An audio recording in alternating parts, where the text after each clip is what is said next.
السلام عليكم. ازيكم يا حبايبي، عاملين ايه؟ باذن الله النهارده هنعمل مع بعض الجمبري. هنعمله كده بطريقه بسيطه كده وحلوه، احسن من المقلي واحسن من الرز بالجمبري يعني. هنعمله بالبصل، وهوريكم ازاي بنفتح سمك السنجاري اللي هو الماكريل من الظهر زي ما الناس طلبت مننا. هنعملها كده حاجات بسيطه ان شاء الله وهتعجبكم. تعالوا بقى نشوف المقادير ونشوف هنعمل ايه. دي مقادير الجمبري يا حبايبي. ده جمبري انا نضفته وشلت السلسله الرمليه اللي في الظهر بتاعته وغسلته كويس جدا. وده بصلتين متقطعين شرايح رفيعه زي ما انتم شايفين كده اهو، وفلفل رومي وطماطمايه واحده برضه متقطعه شرايح رفيعه، وده كرفس، ودي معلقه توم ومعلقه هريسه شطه وملح وكمون. وطبعا هنحط ايه، هندي بس كده ايه عصره ليمون. ودول انا سبتهم عشان خاطر اوريكم ازاي بيتنضفوا. احنا كل مره بنوريكم، بس ايه حبيت اوريكم برضو النهارده عشان ده كبير عن كل مره. بصوا، بسم الله.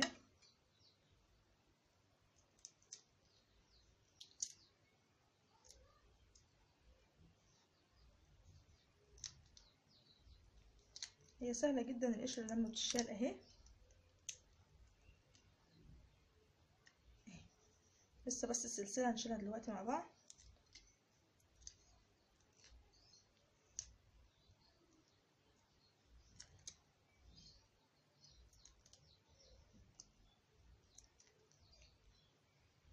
طبعا الجمبري ده انا معرفش سعره، لان ده بصراحه واحده صاحبتي جايبهولي.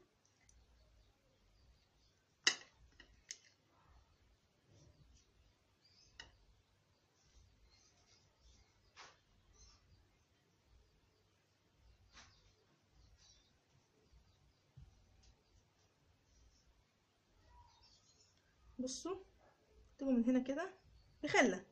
بسم الله اهو.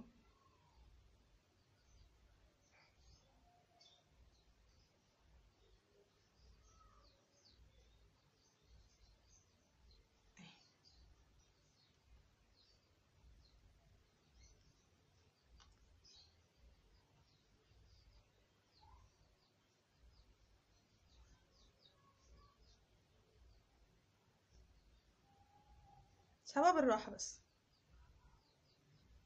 كده اهي. تمام كده اهو.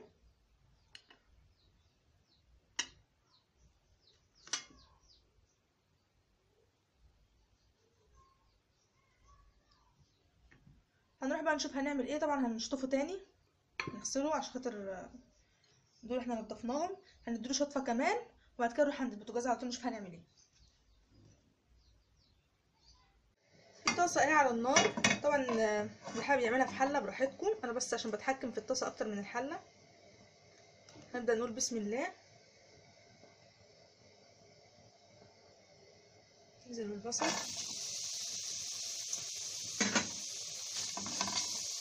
وادي الجمبري اهو. طبعا انا شطفته.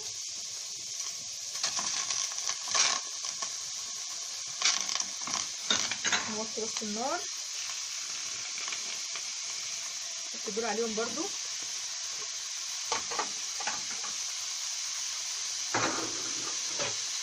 بسم الله.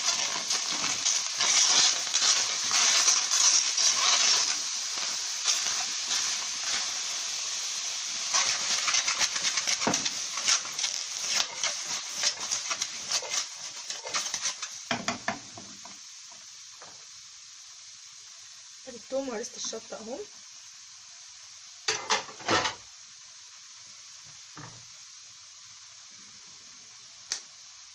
ملح، بسم الله.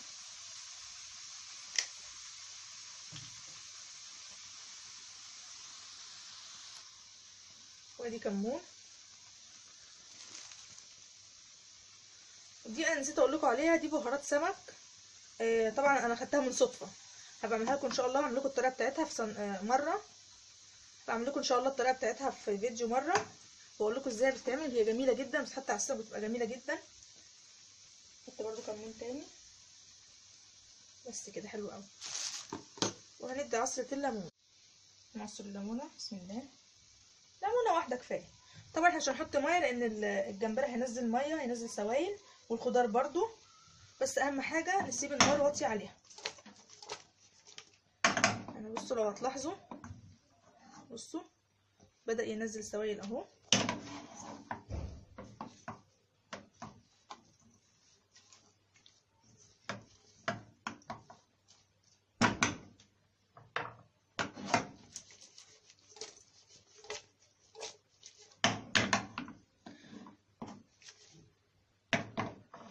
وهنغطيه ونسيبه شويه متوطي عليه لحد ايه ما ياخد ويدي كده مع نفسه هو والخضار ده، وهنتابعه من وقت للتاني. نشوف بس السمك بتاعنا ده هنعمل فيه ايه ونيجي.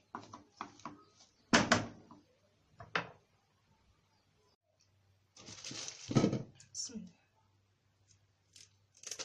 طبعا احنا بنضفها التنظيف العادي اللي هو كده، وننزل الزعانف بتاعتها نصها.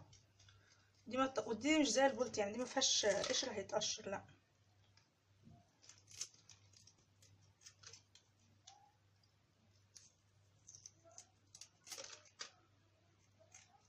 كده زي ما انتم شايفين كده.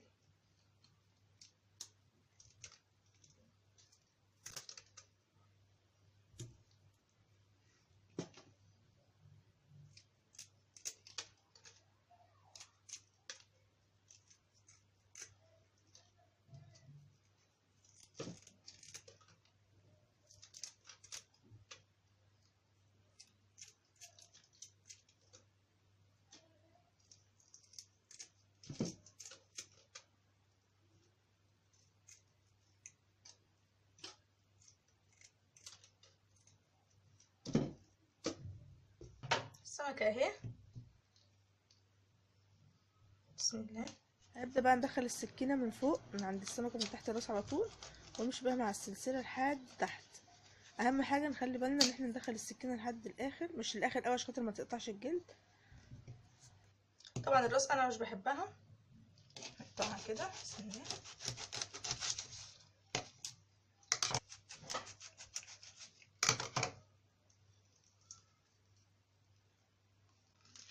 نفتحها بالراحة بس نخلي بالنا عشان خاطر اللحم بتاعها ما يتهريش معانا.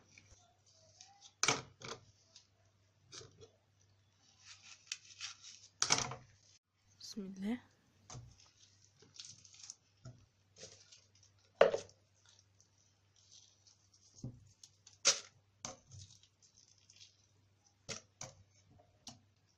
هنقصقص الشوك ده لان هو كده كده ملوش اي لازمة.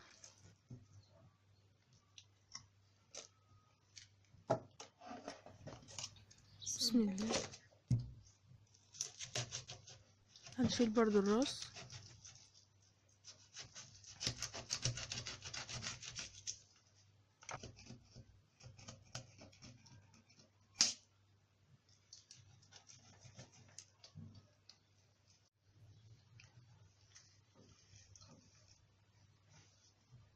السلسلة دي طبعا انا مش عايزاها، هشيلها كده اهو.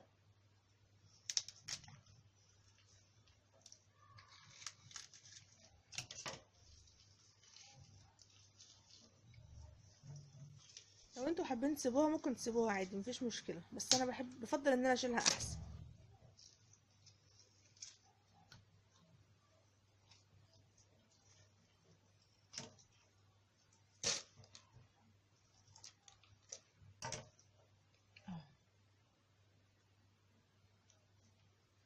طبعا انا بعمل على الحوض، كل ده هيتصبن في الاخر. بسم الله. عايزين بقى تعملوها براسها اهو. بسم الله.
بسم الله.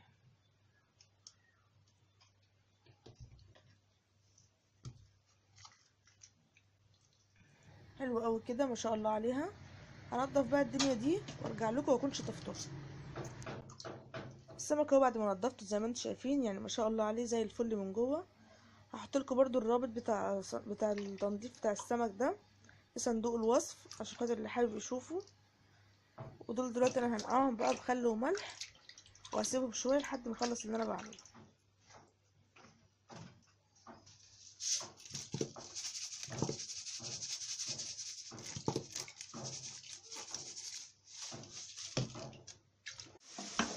بصوا الجمبري عمل ازاي معانا. طبعا انا مش بقلبه بمعلقه، انا بعمله كده من وقت للتاني كده اهو، بنطقه اهو. بصوا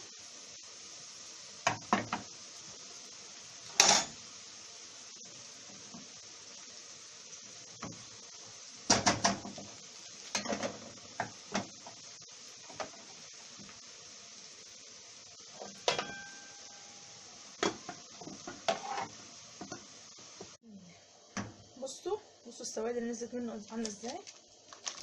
بصوا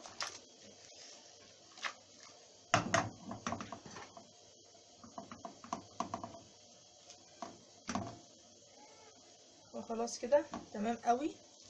يا دوب بس ايه هنسيبه حاجه بسيطه السواد دي تقل منه، بعد كده ايه هنحطه على طول.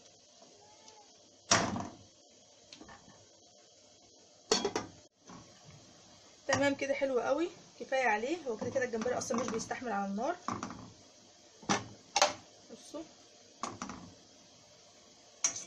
الخضار بتاعنا اهو استوى والبصل وكله تمام قوي. هنطفي عليه بقى ونقدمه. هنعمل بقى السمك السنجاري. طبعا انا غسلته. ادي ورقه الفويل اهي، هنحط فيها يا دوب حاجه زيت، حاجه بسيطه كده عشان بس ايه السمك ما يلزقش فيها.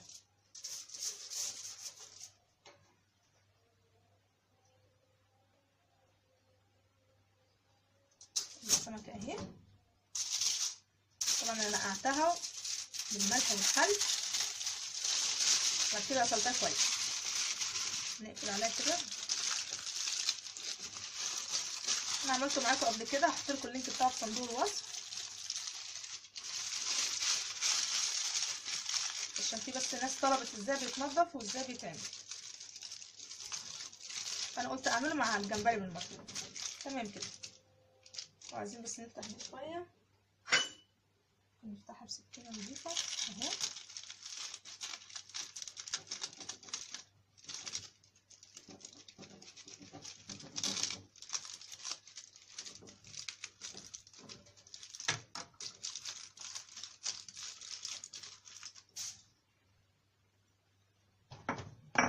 نحط عليها الدقه العاديه بتاعت اي سمك، هي توم وهريسه شطه وليمون وملح وكمون.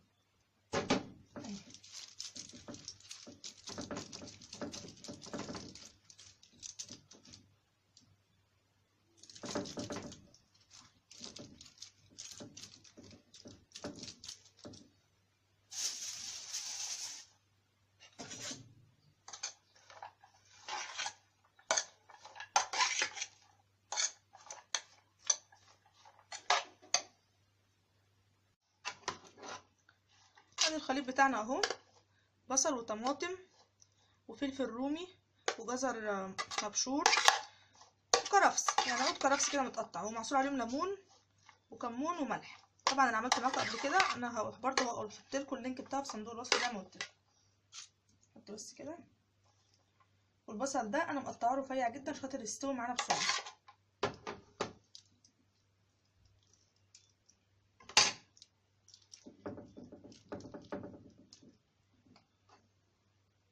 وعليها رشه زيت من فوق.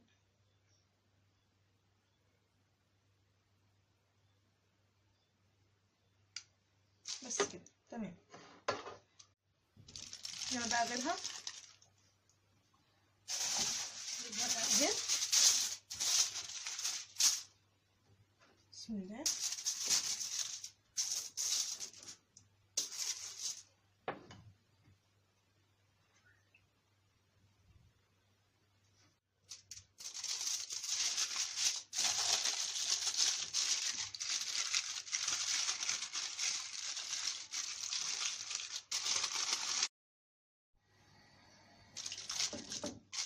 اهم حاجه بس تقفل عليها كويس خاطر السوائل بتاعتها ما تخرجش بره. عشان ما تحرقش الصينيه. طبعا نحطها في الصاج بتاع الفرن، اللي ما عندوش الصاج ممكن يحطه على اي صينيه. نحط الخلطه بتاعت التتبيله.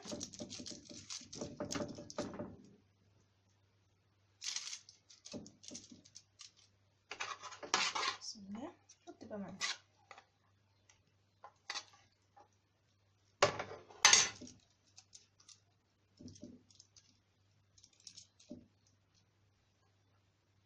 ادي رشه الزيت. الفرن بتاعنا سخن، انا هدخل بقى الصاج ده كله كده في الفرن، هولع النار من تحت وهسيبه شويه مع نفسه وبعد كده اشغله الشوايه. تمام كده. وصفتنا خلصت اهي يا حبايبي زي ما انتم شايفين، ما شاء الله عليها. ادي الجمبري اهو، يا ريت تجربوه الطريقه دي تعجبكم جدا. وادي السمك الماكريل اهو بتاعنا سنجاري زي ما بيقولوا، السلطه والرز. جربوا الوصفه بتاعت النهارده وان شاء الله هتعجبكم. بألف هنا ان شاء الله.